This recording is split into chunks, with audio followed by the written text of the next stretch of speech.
Spanish in 3 months of your class than I learned in 3 months of living in Costa Rica. And I thought, yeah, this TPR, this is the answer.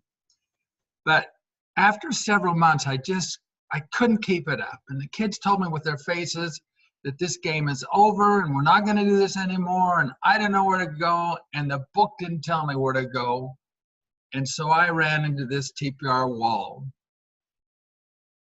1984, though, I found another book.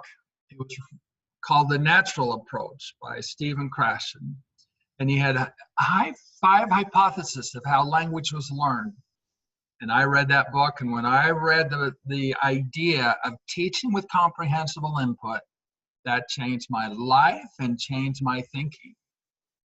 The problem was, the book didn't tell you how to make it comprehensible. It said to teach with comprehensible input. So I went into my class and just started speaking Spanish. And I thought I was using comprehensible input, but really I was using input. Well, that didn't work. And I went to his book, and there were things that he suggested that Tracy Terrell was working with at that time.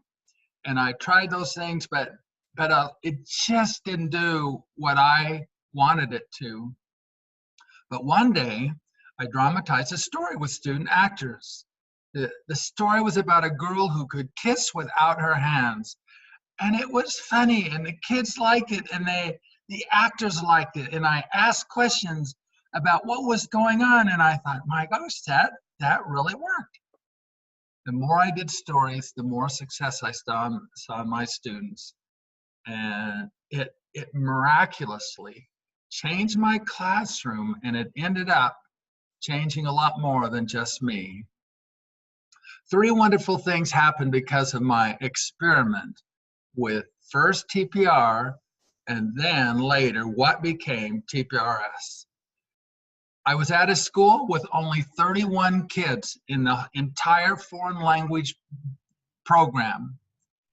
And in 5 years later, though, we had hundreds of kids taking foreign language.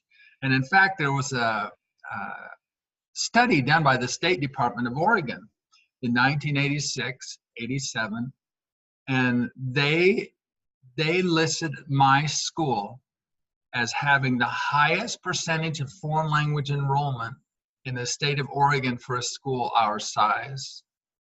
But it was more than that. My best students left my class with confidence in speaking Spanish. This was a miracle to me. I never dreamed this was possible. But another thing, I found out that my best students in a relatively short time were able to pass the Spanish AP test. In 1989, I had a class of 35 kids. Some were level 2 and some were level 3. And I told them there's this new test. They could take the test if they wanted to. I didn't know anything about it. The only thing I knew is if you took the test and passed it, you got college credit. 4 of them did. And I got their scores back, and 1 got the highest score, got a 5, 1 got a 4, 1 got a 3, and 1 got a 2. And when I saw those scores, I thought, my gosh, 20 of my students, I bet, in that class could have passed that test, but they just didn't know they could. And after that, I went to California and taught, and I had many students pass the Spanish AP test. Every year, a very large group of kids took the test, and several of them passed the Spanish AP test. These were true beginners in 2 years. This was amazing to me at how advanced these kids could get in such a short period of time. I've been listening to Talkin' L2 with BVP, and I know he just announced he's the keynote speaker for this class. What a great thing to have access to his knowledge. I've been listening to his podcast. Sometimes I listen live, and sometimes I run in the gym and listen to it. But this last week, he talked about what is the goal of our class. And boy, I didn't have to think a second. The goal my class, and it was the goal of my class, was fluency. It was what I didn't get when I took Spanish in high school, my 4 years of high school. But it's what my kids got when they took my class, the best kids got. So, how do you get fluency from your kids? How do you teach students to talk? TPRS is my answer. It's called Teaching Proficiency Through Reading and Storytelling.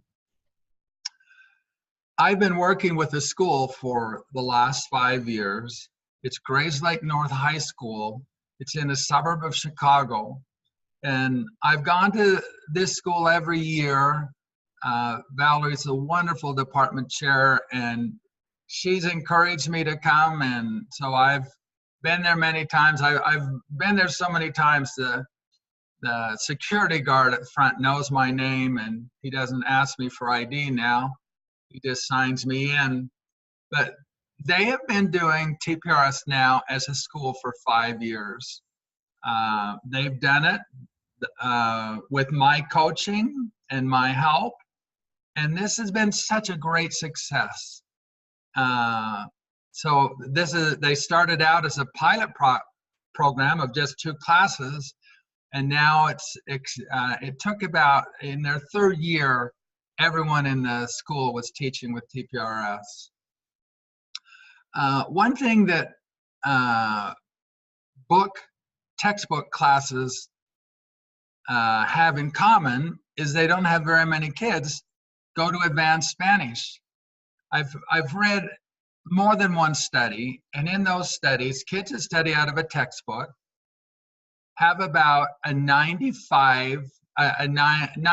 to 100%, well, not 100%, 92 to 96% dropout rate. In other words, the kids start, there's only about 1 out of 20 that makes it to Spanish 4 when they study a textbook. What a tremendous failure of a textbook, where they're only getting 1 out of 20 kids to even take Spanish in level 4. Now, why are those kids dropping? They're dropping because they don't know their stuff. How many kids take Spanish and, oh, they really know Spanish and they really know what's going on, and they say, well, I'm going to drop it because I know so much. They're dropping it because they don't know it. But at Grayslake, the opposite has happened. Since they've started teaching with TPRS, their AP Spanish classes have gone from 1 class to 5 classes. 500% increase in just these last 2 or 3 years. They've skipped over 130 students from level 2 to level 4 honors. And when those kids went to the higher class, they found out that they were still able to get most of them A's, and a few kids got B's. They have over a 94% pass rate of AP tests. 67 kids took the test last year, 65 passed. Many of these students passed the AP test a year earlier last year than had ever been done before at that school because of TPRS. But the most important thing is these kids can talk. They are fluent in Spanish. When I go in and teach their advanced classes, I don't have to ask again. It doesn't even matter the question, they can answer my questions. A week ago, I was at a school in Virginia that is also a TPRS school. And I taught their Spanish 4 class. And those kids can answer. So I taught, the class lasted for almost an hour, and yet every question I asked, they can answer with ease because they can talk, just like the kids at Grayslake can. They can answer those questions. They answer them with surprising accuracy and surprising ease of expression. Well, this is the goal of what we're trying to do in TPRS. The last time I was at Grayslake North in Chicago, 2 years ago, I saw one girl that was just amazing in her Spanish.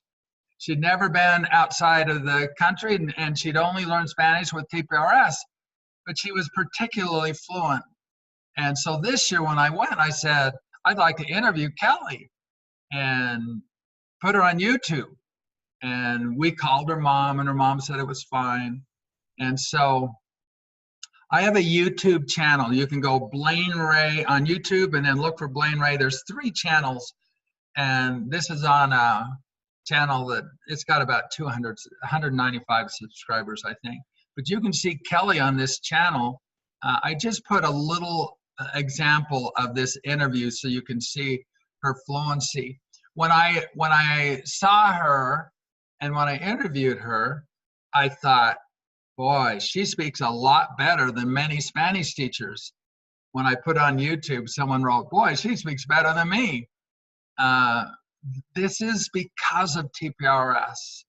She's, I've seen her in class and seen what she's teaching, seen the teaching. One thing, her teacher, Martin Rocha, has put some videos of teaching this class last year and also this year online, although she's not in Martin's class this year. Anyway, here is just a little bit of this 7-minute interview so you can see her Spanish. I tried to get her to where she couldn't, we call it breakdown. Where is it where she can't speak and can't answer? I couldn't find it. I said, if you had something, would you? And she just said, yes, if I had. She just used very advanced structures, and there was not any what we would call a major error, minor things that weren't native-like, but as far as fluency, it's amazing. So here's Kelly.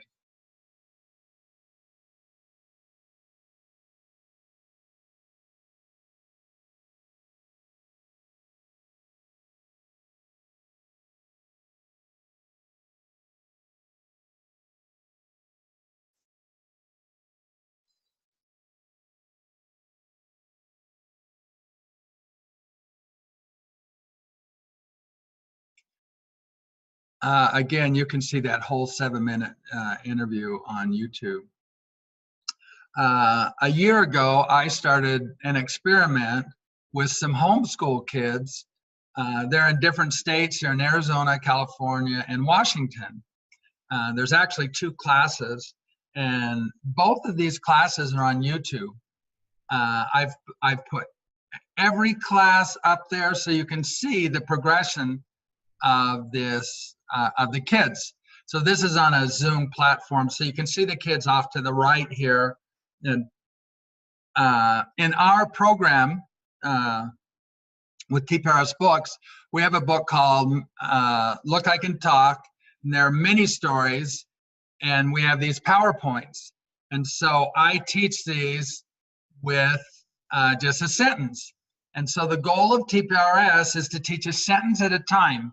So we have a PowerPoint and we put that sentence up there.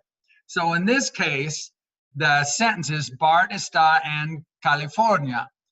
Bart is in California. And so the kids can read the English, and they can also read down below there how to answer the questions. So when they started out, this was all just reading. Basically, I'd ask questions and they'd answer, and they're looking at this screen when they answer. They're looking at the PowerPoint. The magic of TPRS is our focus on a sentence. We're not trying to cover curriculum, but we're trying to get our kids so that they're confident in this sentence. I have just a little snippet of this class, which I just went and took from YouTube, and it shows their hesitancy on this very, very simple sentence. But again, they didn't know any Spanish. They're very, very hesitant. And you can just, again, I've got just a little bit that you can hear. And this again, is on YouTube.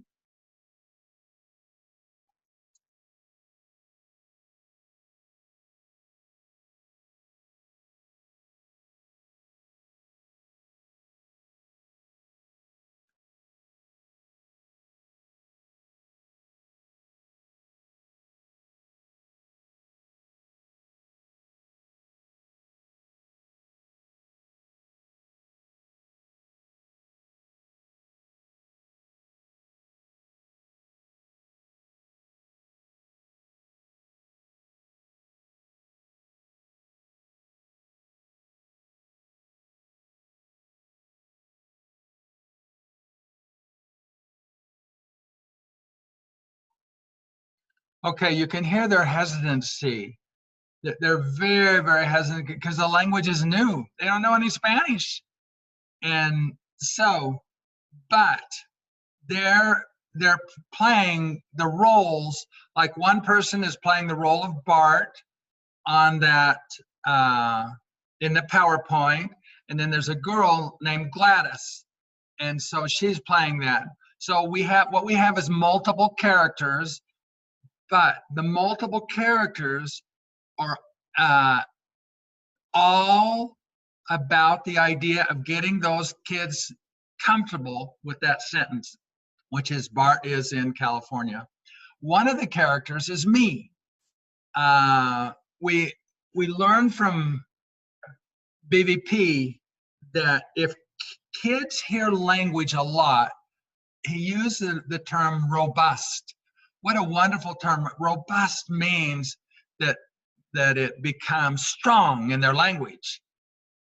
And so by adding myself as a character, the I, you, he, she verbs become robust. This has been miraculous for me to discover. So even though these kids are exhibiting almost no fluency and hesitation in their answers, and they're hesitating and they're reading the answers. The answer to the question is right there. They're still processing language. But the main thing that they're processing is the verbs. I can see how they process by how quick they answer. And so my goal is to keep asking questions so that they get fast at the question. And so then I just add something else, some other fact. Like I'll say, Bart is in San Jose, California. And then I'll say, Bart is in San Jose, California, in Walmart. And maybe in Walmart in the bathroom. And then Gladys, though, the other character, is in Nevada. She is in North Las Vegas, Nevada at Target. And then I say, I'm in Hawaii. I'm in Honolulu, Hawaii. What this does is it slows us down going through language, and it gets us focused on a sentence. And so the kids get really confident with this sentence. Then slowly we add more sentences. And so the kids get really strong feelings of these verbs. And so after a few months, I could see the progress of the kids and how good they were getting. And so again, on YouTube, I interviewed them. Since I value the most common verbs of the language, then I did a little quiz. And this quiz was 10 sentences using verbs, but every one of the sentences had required the kids to hear it directed to you, but then answer it in me. And so this is one of my goals of class. I want this to be robust in that when they hear a question, can they answer the question? But my bias is the most common verbs of the language. And so this is very important. So 4 months after starting this class, while I interviewed the kids, and the first thing I asked them was how many hours of Spanish you have had. Most of them said, I don't know, it was 20 or 30 hours or something like that. But then I asked them the questions in Spanish, and they answered it. I have just a little bit of this interview. You can see the whole interview on YouTube, but this is just a little bit of this interview process.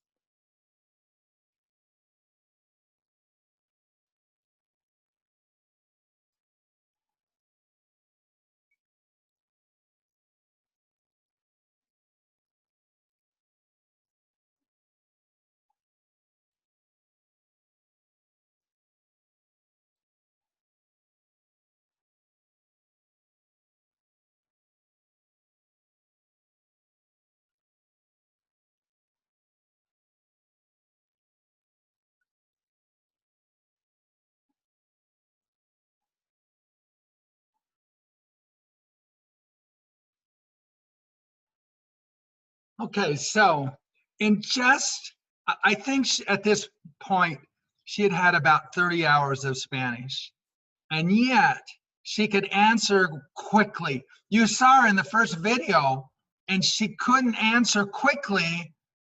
It was like, "Are you in California?" I can't remember the previous. She had a pause. Where now that pause has not only gone away, but she can answer present tense, past tense.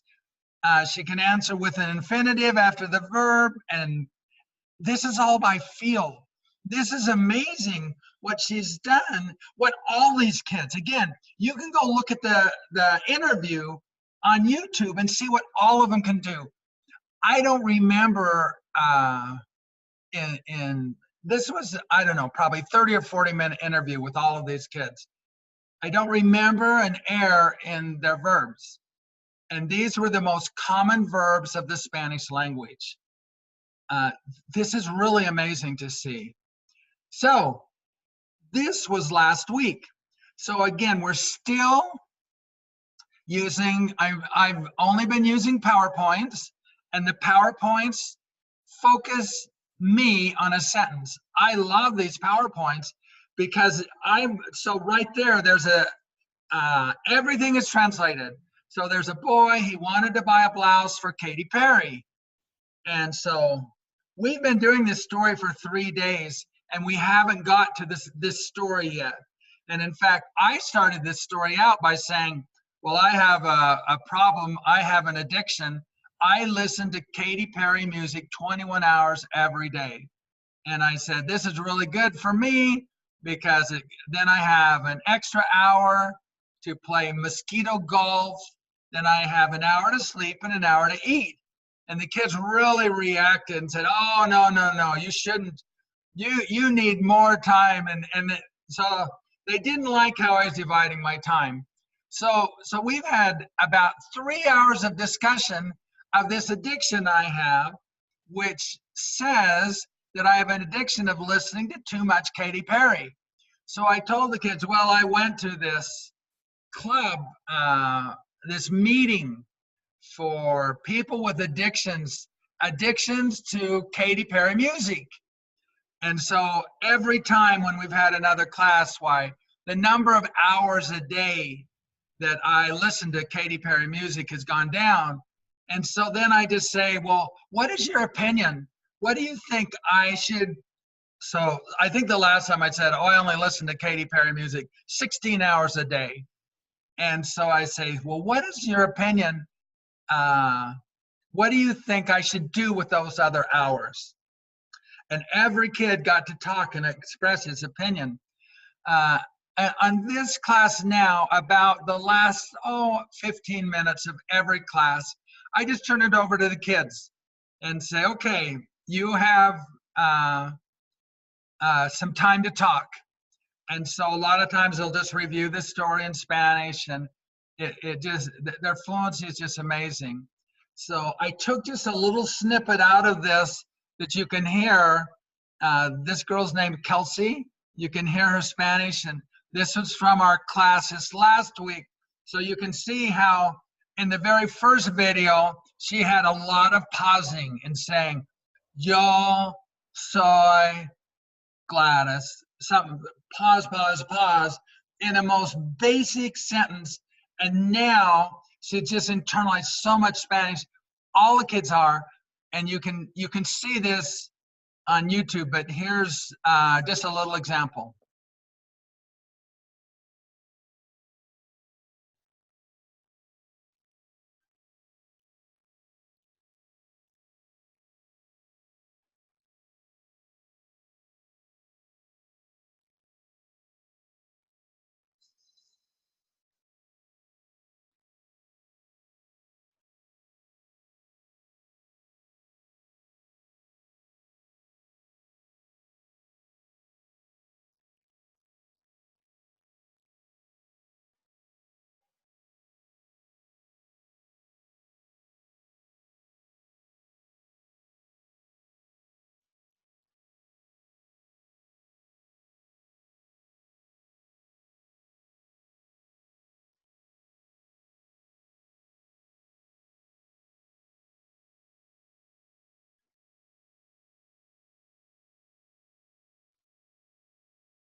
So, so there, she's just speaking with ease. And then at the very end, I said, oh, well, she was talking about Dory the fish. And we've done a lot of things about a penguin who wanted to be the penguin of the year. And so one of the requirements to be the penguin of the year was to watch 22 movies about penguins. And so we came up with all of these ideas. It was mainly Disney movies, like Snow White and the Seven Penguins, Penguin of the Opera, Pinguino King. We came up with a big list of movies. The Shaggy Pinguino that the penguin had to watch to become the penguin of the year. And so now she's talking about this fish who wanted to be the fish of the year.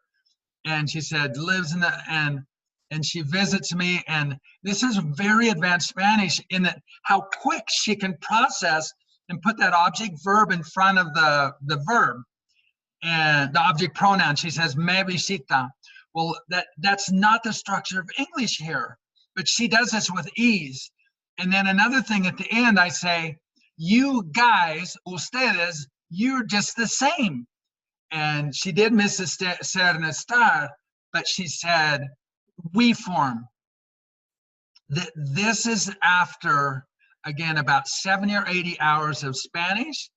These kids' processing speed is miraculous, what they can do.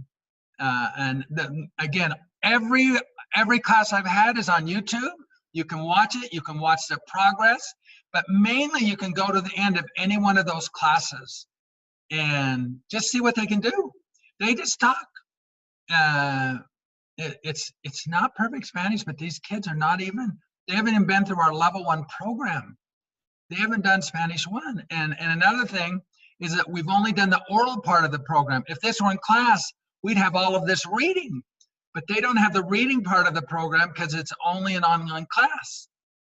It's truly an amazing thing to see. So what works? Well, TPRS works. And the reason it works is because, quoting BVP, Bill Van Patten, he said, fluency comes from input plus interaction. TPRS is the perfect mix of input plus interaction. It's constant questioning. The kids constantly have to answer my questions, but the questioning varies every single time. It's either about me or about another character or about another character. And so the kid is constantly processing these verbs. That's how we spend the class time, is processing verbs and answering. And as time has gone on, they've just gotten quicker and quicker answering those, and with pronouns and infinitive thrown in there. And it is amazing to see. The reason TPRS is so successful is because we focus on a sentence. Teachers, all teachers, TPRS, CI teachers, everybody. Teachers do too much, too fast, too soon. And the reason they do is because teachers have a feeling of ease in the language. And they can't feel that it's hard. And so this is a crucial error that we all make. And so everything that we have to do to learn how to teach better is slow down. And we slow down in 2 ways. One is we slow down in our speed of words in the sentence. In other words, how fast are we talking? We need to separate the words for beginners. We need to put space between each word so that the kids, their brains have time to process that sentence. And then, once they're fast processing, then we can speed up. Whenever we feel they're not processing, then we have to go back to putting space between those words. But the bigger problem of speed, that's a tremendous problem, but it's the speed of going through language. It's going through too much language, too much, too fast, too soon. And these are dictated by misguided departments and textbook committees who've written these textbooks that have too much language in it, and they say you have to be at a certain page, a certain chapter by a certain date, and it doesn't matter what, it doesn't matter one thing about the kids. It doesn't matter whether they're getting it, whether they know it, nothing matters, only that you cover this material. What a disaster for these kids. I loved how BVP said, what is your goal? You can't have the goal of finishing the textbook and have the goal of fluency too. Those are different, they're going in different, it's a train going in different directions. You've either got to commit to covering the curriculum, or you've got to commit to fluency. If you commit to fluency, you have to commit to teaching a sentence. You teach a sentence by repetitive questions, which we call circling, and talking to the kids, which we call triangling.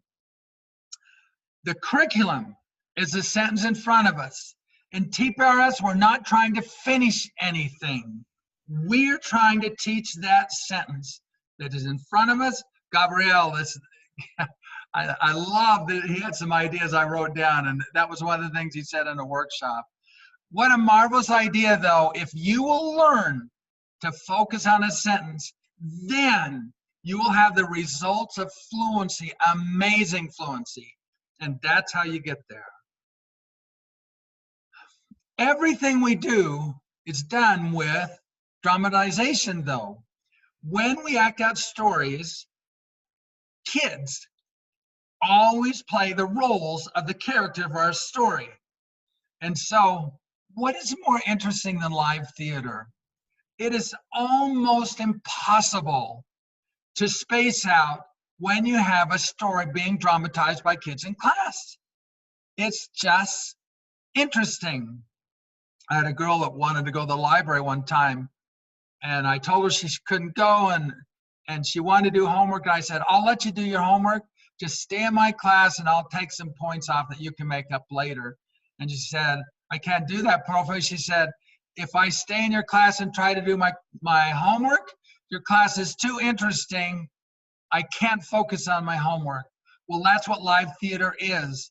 And part of advanced TPRS is learning how to use the magic of student personalities, their cuteness, and their facial expressions and their surprises to dramatize this story. That's where TPRS gets really, really good. Another hook, though, is the surprise details of the story. This is where kids love creating. We co-create a story, the surprises of this story. And a way to understand this is, you can see in the middle there's a little tiny box of expected. A sentence that expected would be, the fish swims in the water. The boy eats pizza. Those are expected sentences. But in our stories, we eliminate the expected. And so any detail in our story is about, we try to make it as unexpected as possible. And we try to get the input from the kids. We try to get them to create and come up with the most unexpected surprise. In storytelling, the teacher is the king of the facts. I was just in Australia, and this girl told me that she'd done TPRS for 3 years before she knew that she could tell the kids no. In other words, she was accepting all of their guesses. TPRS doesn't work that way. The teacher knows the detail, and you're getting them to guess. And you have to tell them no a lot, because winning the game is to get you to say, yes, that's right. So in other words, you're going to say, well, there's a duck named Butch. What language does Butch speak? If they answer duck, you say, no, that's ridiculous. And then they suggest, and they might say elephant, you say no. And then someone says mosquito, you say yes. he's a really unusual duck because he speaks mosquito. So that's an example of unexpected. And so these details, these unexpected details we act like they're normal. And so there's really not a place in TPRS to say that's weird, because everything we say is weird. If we say something is normal, we call that weird. In TPRS, we turn the world upside down by, if we say something just really, oh, that boy eats pizza, we'd say, oh, we use the word ridicolo, which is ridiculous. That's ridiculous that he eats pizza. But if we say he eats mosquito pizza with 27 mosquitoes and one little mouse in the middle, then we say, oh, that's right. And then we call that obvious. And so we're constantly looking for these details of our story that are unexpected. All the while, we focus on a sentence. The magic, the reason TPRS works is because we focus on 4 things. The first of all, we call this rich, which is repetitive, interesting, comprehensible, with high frequency words. So this is really important for teachers to understand this. The only way you can learn a language is for it to be repetitive. This is the problem with teaching with CI, and you don't have the focus on a sentence. What happens is you go from sentence to sentence to sentence to sentence. I had a teacher in my class, and one of my workshops, and she said, my daughter's in a CI class, but she's getting buried. She said the teacher's using novels, but she's going through them too fast. If you're a CI teacher and you're not focused on a sentence and just going from sentence to sentence to sentence, maybe somebody in your class can do that fine, but a lot of kids will get buried. And so it's the focus on the sentence that's the magic and the key of TPRS. We make our stories interesting because of unexpected details. We make our stories comprehensible by having everything translated. Whenever we use a word the students don't know, we write it on the board and then we use it. To do this, you have to learn how to speak. We call this in bounds. By speaking in bounds, that means that you never use words that the students don't know.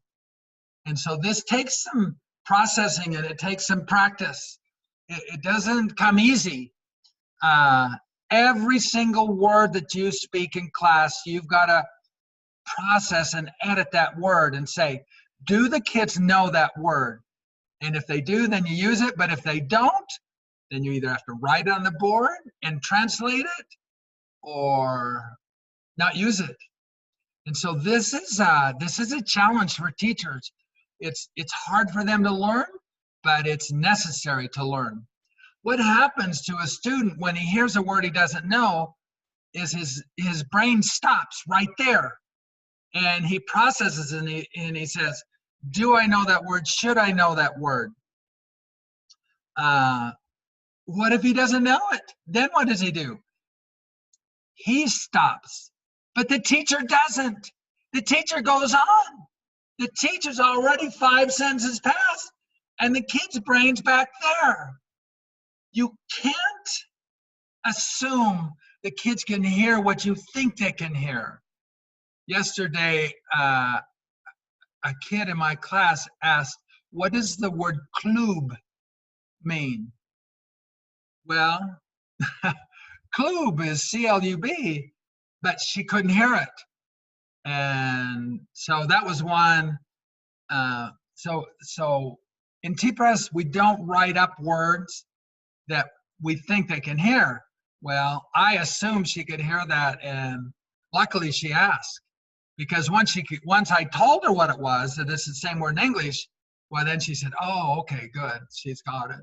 And so we train our kids to give us feedback when we're using words they don't know, so that we can write them on the board and translate them, and then keep using them. The key to making this work is our word frequency lists. Kids learn language, their first language, without a lot of words. In Jim Trelease's Read Aloud Handbook, he talked about kids having the vocabulary. And he said an average 2-year-old has a vocabulary of about 300 words. A 3-year-old has a vocabulary of about 900 words. A 4-year-old has a vocabulary of about 1,500 words. And a 5-year-old has a vocabulary of about 2,100 words. So kids don't have very big vocabularies. They don't have a lot of words. But the good news for us is you don't need a lot of words for fluency. I've read in one study that said some teenagers are fluent with 240 different words in their speech. Others are fluent with 400. Some use 1,000. Most of what we use is from the top 1,000 words. Even most of what we read, 75% of what we read is from the top 1,000 words. And so the most frequent words are the key, and that's our curriculum. In Spanish, we use Mark Davies' Spanish Frequency Dictionary. And in there, he said that the 50 most frequent words are 60% of the language. So if just 50 words are 60% of the language, that's where we need to spend our time in class. We need to get our kids so they know those words and they know them in context. We never teach a word out of context. We always teach language a sentence at a time. The kids learn language at a sentence at a time. So we've got to make it repetitive, interesting, comprehensible, with our focus on the most common words of the language, a sentence at a time. And that is how we teach fluency, and that is the goal of TPRS. To be successful at teaching fluency, the teachers must focus on a sentence. But how can we tell if the students are getting it? Well, we do that by asking questions. And we ask our students questions, and we note every time we answer, can they answer with confidence, accuracy, and no hesitation? Now, my way of doing TPRS, I have kids answer with a complete sentence.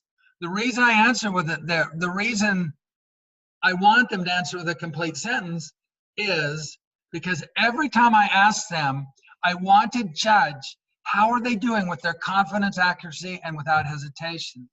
This has been criticized by some, and they say that's not natural, or it doesn't matter to me whether we do that, whether it's natural or anything. I'm a language teacher, and I do what works.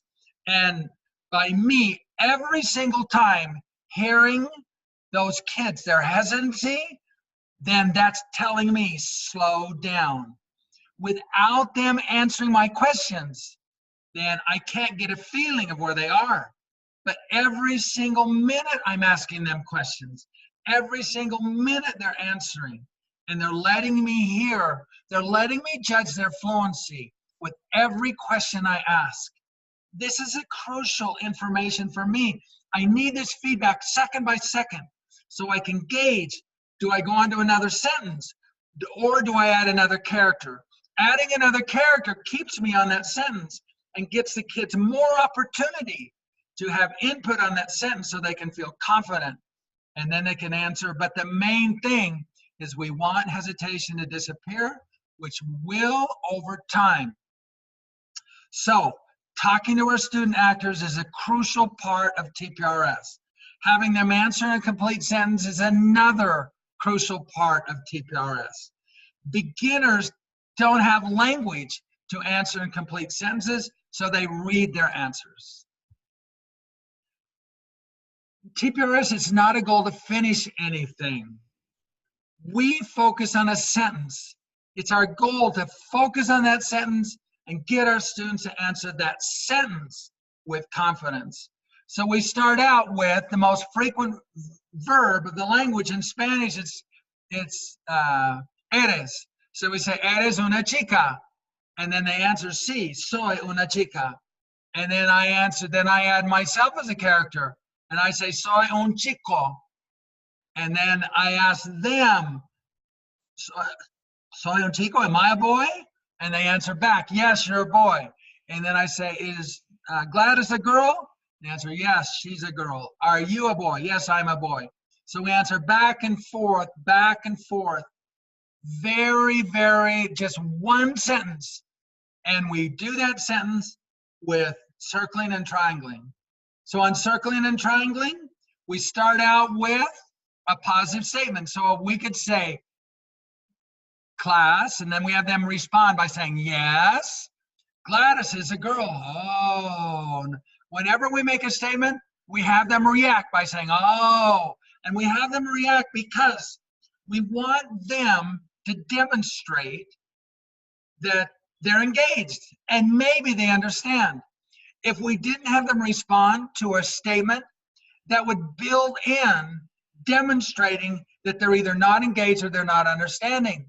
And so most of our class would be spent with having them show they don't understand or they're not engaged. And that's why we have them respond by saying, oh.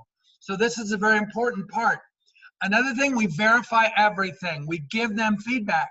So we say, is Gladys a girl? And they say, yes. We give them feedback, always input plus interaction. We say, yes, Gladys is a girl. Oh, and they respond by saying, oh. And then we say, class, they say, yes, interaction. Is Gladys a girl or a boy? And they say, girl. We say, yes, Gladys is a girl. Then number 4 is a negative. We say, is Gladys a boy? They say, no. And then more feedback. We let them hear, no, now they hear the negative. Gladys isn't a boy, Gladys is a girl. And they respond by saying, oh. And then we do a question word. Who is a girl? They say, Gladys. And we answer and we say, yes, Gladys, it's a girl. So when we're talking to the class answers in one word and a core response. The reason we don't have the class answer with a complete sentence is because to get everybody to answer with a complete sentence would take a lot of class time. Everything is about the best use of class time. So the only people that ever answer, almost ever, answer in complete sentences are student actors. Classes answer chorally. So with this circling here, we mix it up and we circle out of order. There's nothing that is, we don't ever repeat a sentence. We say Gladys is a girl, pause, Gladys is a girl, pause. We don't do that. We always say Gladys is a girl, and they say, oh, and then we say, is Gladys a girl? They say, yes, and we say, yes, Gladys is a girl. Is Gladys a boy? No, Gladys is, who is a girl? Gladys is a girl. That's what circling is. It's out of order, and if we want to make our circling more interesting, we add a character.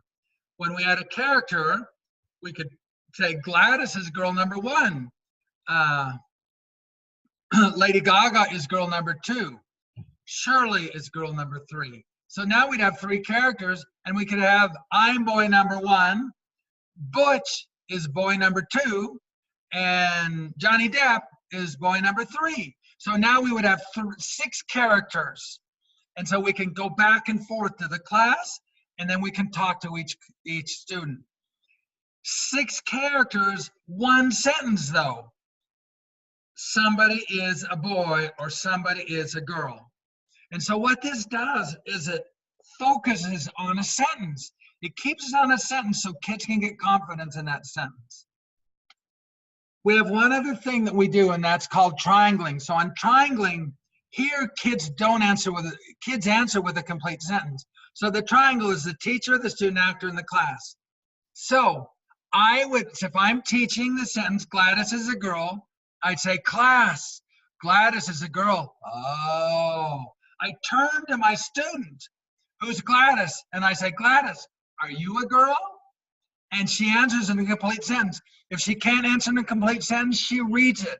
She says, yes, I'm a girl. And then I verify it back. Say, yes, Gladys, you're a girl. And then I say, class, they say, yes, Gladys is a girl. And they say, oh, that's triangling. Triangling is where the kids have a chance to demonstrate whether they're getting it or so getting it, or whether they're not getting it. What triangling and circling does is it gets teachers to focus on a sentence. It slows them down going through language. You can't get this in forms of comprehensible input that focus on more than a sentence. If you're focusing on more than a sentence, that might work with your best kids, but it won't be what's best for the class. You've got to slow down and going through language. You slow down and going through language by circling and triangling. The key to slowing you down is adding a character. Sometimes we might have 10 characters or more. We might add a cat and a cow and a mouse.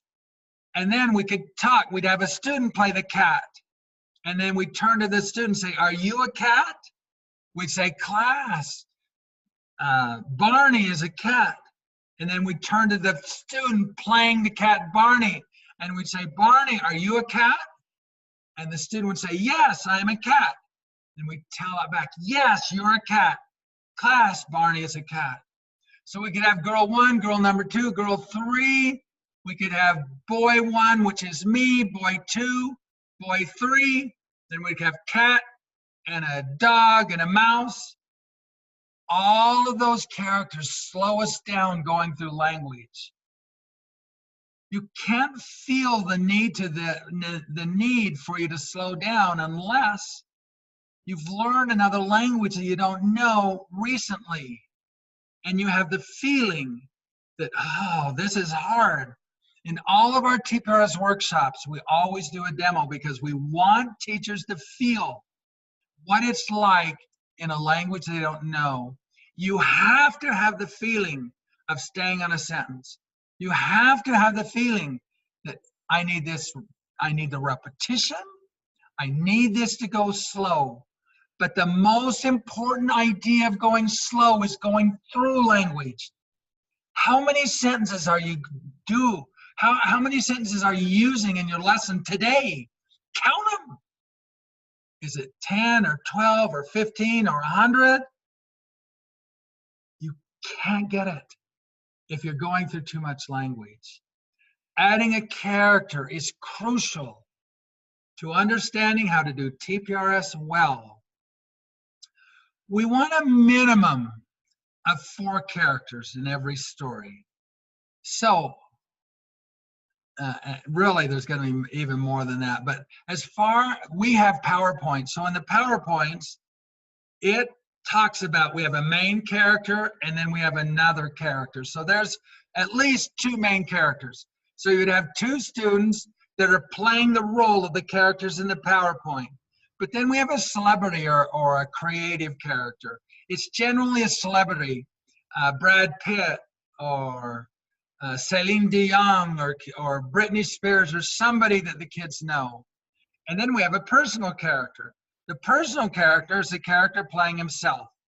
But we always have the teacher playing himself or playing a fantasy character. And it could be even somebody famous. But you have to have the teacher playing himself to get IU. And you have to do frequent questioning about yourself for them to get IU. You have to ask them about you have to tell them about you, and you have to triangle to the different characters and say, Gladys, am I a boy? Now this is really unusual because Gladys knows that you know you're a boy. And that's not natural to ask somebody if you're a boy or not. Doesn't matter. We're teaching language, and this is how kids learn language. It feels perfectly normal to a student learning language for you to ask whether you're a boy or a girl. This idea of adding characters is a crucial thing to learning and a crucial part of learning TPRS. Each student actor gets to have their own personality, their own cuteness. But more than that is you see the processing speed of the characters. Your goal is to get kids to process language quickly. That only comes through repetition. It doesn't come by burying kids. It doesn't come by covering curriculum, by going through language. It comes by staying on a sentence with characters. And then kids can get confident in that sentence. This is why I put examples from YouTube up there so you could see that even though we started out with one sentence, it snowballs. It's like a freight train. It goes very slowly at first. It takes me hours to go through a story. At the beginning, though, it might take 6 hours for me to go through 4 sentences. But it speeds up because since I spend so much time on those sentences, the kids start to get those sentences and they get quick and they get confident and they can answer those questions and they can change the verbs every time. This doesn't match like normal language acquisition because kids are changing these verbs every single time we ask a sentence. And that's why their verbs are so good. You can go on YouTube and look, and the kids, they seldom make verb errors, and they internalize the verb plus infinitive. Tremendous grammar. You could look at all, 60 or 70 hours of YouTube. There's no mention of grammar. I don't explain grammar. I only explain meaning. These kids don't know what an infinitive is. They don't know what an object pronoun is. They use object pronouns, and they know the difference between me visita and te visita. We just did yesterday the sugiero, I suggest to you and you suggest to me, and the kids internalize that, and they get better and quicker. Your job is to stay in a sentence and get those kids confidence in a sentence. Your job is not to finish anything.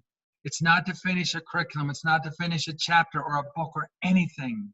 Your job is to get your kids confidence in a sentence, and then when they're confident in that sentence, you add another sentence.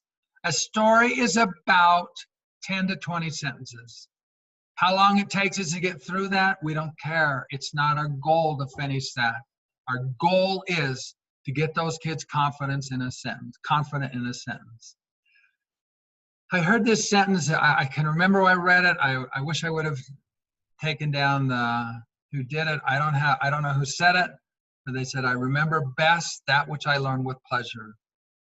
This is fun. TPRS is fun. The online class I'm teaching is homeschool kids.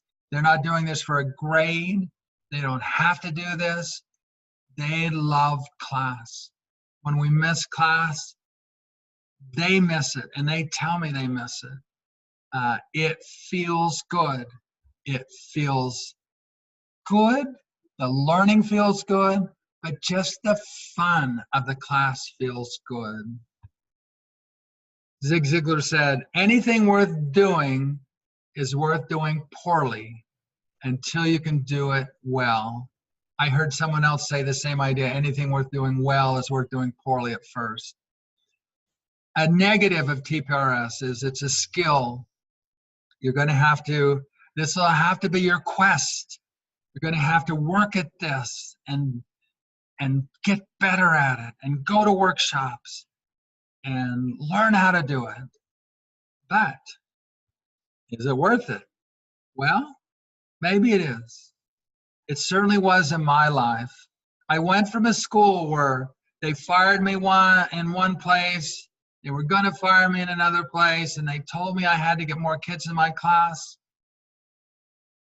That was miserable for me, and the only relief I got was in June at the end of the school year. But then when I started teaching with TPRS, my life changed. Everything changed. I wrote this in journals. My wife went and read those journals recently, and she said to me, she said, boy, you were very unhappy in your job. You were constantly writing that you were looking for another job. But she said about in the mid-'80s, I got really happy in my job, and I never wrote that I was searching for another job again. So a reason to teach with TPRS is because it gives you a happy life, and it gives your students a happy life. What a thrill it was for me to be at this school in Virginia a week ago and to see the fluency of the teachers and to see the happiness and see just how thrilled they were to be using this method to teach their kids. I remember going to Grayslake, and Martine, this teacher who was Kelly's teacher, he said, Blaine, this has changed my life. He said, every day I get up and I am so happy to be doing what I do. And so TPRS will give you a happy life. It'll give your students a happy life. It'll give your kids fluency. And I wish you well. Bye.